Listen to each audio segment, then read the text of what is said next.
حضرت خباب بن الارت کی تکلیفیں۔ حضرت خباب بن الارت یہ بھی انہی مبارک ہستیوں میں جنہوں نے امتحان کے لیے اپنے آپ کو پیش کیا تھا اور اللہ کے راستے میں سخت سے سخت تکلیفیں برداشت کی۔ شروع ہی میں 5-6 آدمیوں کے بعد مسلمان ہو گئے تھے، اس لیے بہت زمانہ تک تکلیفیں اٹھائیں۔ لوہے کی زرہ پہنا کر ان کو دھوپ میں ڈال دیا جاتا، جس سے گرمی اور تپش کی وجہ سے سینوں پر پسینے بہتے رہتے تھے۔ اکثر اوقات بالکل سیدھا گرم ریت پر لٹایا جاتا، جس کی وجہ سے کمر کا گوشت تک گل کر رہ گیا تھا۔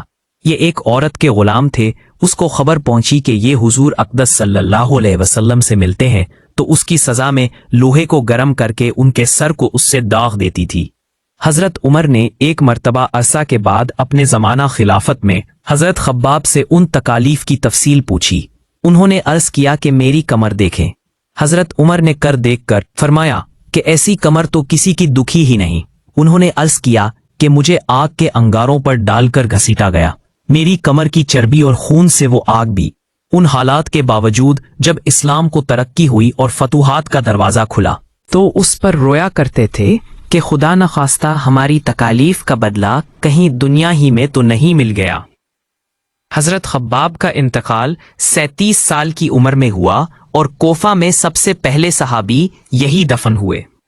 ان کے انتقال کے بعد حضرت علی کرم اللہ وجہ تک گزران کی ابر ہوا۔